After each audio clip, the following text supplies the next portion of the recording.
the favorite at 2 to He's 1. a terrible bet On at 3 to paper. 1. I love the odds of 8. So who are we all It's picking? this field that is not a good bet.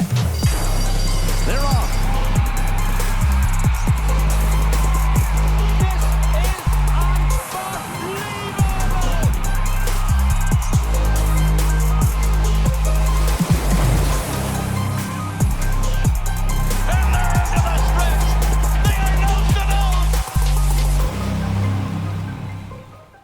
Hi, everybody. Dan Illman, Mike Beer for Breeders' Cup Focus. We're going to take a look at the major contenders for this year's Breeders' Cup Mile. Of course, it's going to be held at Del Mar, and that's where the Breeders' Cup Betting Challenge will be held. You're going to want to check out the BCBC if you like playing tournaments. Take a look at that prize money on display. $1.25 million in cash just waiting for you. Register today, breederscup.com/BCBC. This year's mile has tons of international intrigue. Of course, the Breeders' Cup had 80 international pre-entries. That's the most in Breeders' Cup history. And as we take a look at the top 5 as ranked by Daily Racing Form's Brad Free with his preliminary morning line, we see Europe well represented. Notable speech, Diego Velasquez, Porta Fortuna. Carl Spackler and Johannes are good, and so is More Than Looks. They're going to have them nailed on tight to beat these Euros. It seems like the Euros are sending over a pretty strong contingent here, Dan. Notable is that the first 3 on Brad's morning line here, all 3-year-olds shipping over from Europe. We'll see how they stack up. A notable speech is coming off an off-the-board finish. That was in the Prix du Moulin in Longchamp, but I just wonder if he doesn't care for soft ground.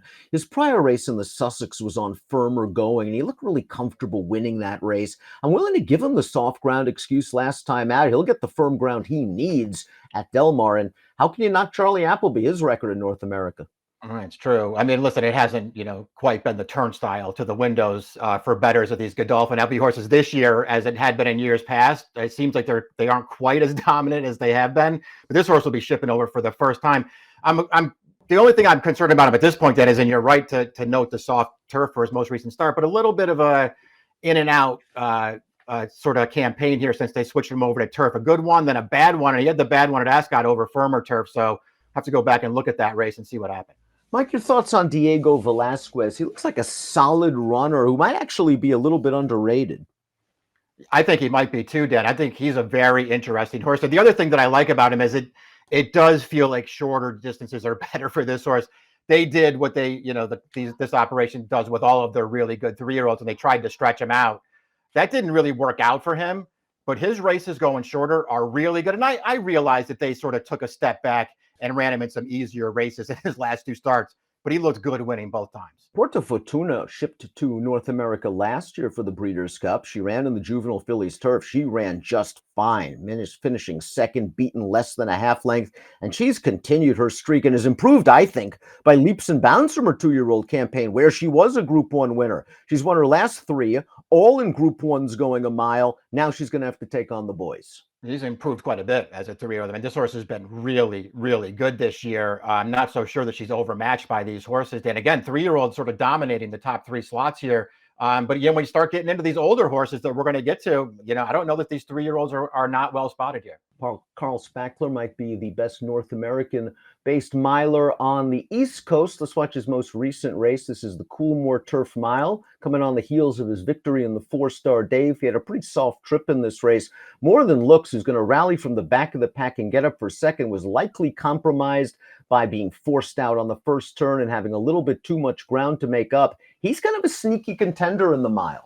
Yeah, More Than Looks is compromised by his running style more often than not, but don't be surprised if he's able to turn the tables, at least on Carl Spackler at the Breeders' Cup. It's all about trip for him. Carl Spackler, the thing that you like about Carl Spackler, not only are the 2 most recent starts, the 2 grade 1s, they're the 2 best races of his life, Dan, but he's just that kind of a horse. He's a handy, tactical horse. He's going to get a good trip in this race. Johannes is likely the best North American-based turf horse in Southern California. He's coming into this race off just a string of good performances. Here's his most recent start, the City of Hope Mile.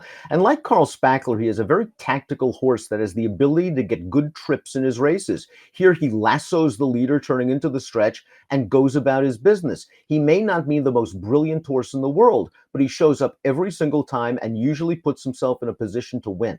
Yeah, and I wonder if he just gets overlooked a little bit on the way to the Breeders' Cup. Then this horse has made 0 mistakes in his life since they made him a turf horse. 7 for 8 on the grass, and the only time he lost, he just had a brutal trip on Derby Day last year. This horse is really, really good. It feels like he doesn't maybe get the respect that he necessarily deserves. And again, you're right to point out, like Carl Spackler, this horse gets great trips in his races. Ramatwell is a daughter of Justify. She is number 6 on our list, I believe. She finished just behind Porta Fortuna in the 1,000 Guineas, just behind Porta Fortuna in the Coronation, and then she came back to win the prestigious Prix de la Forêt, going 7/8 over soft going. But don't be fooled by the soft ground win. She's won on firm in the past, and I still think there's a little upside here.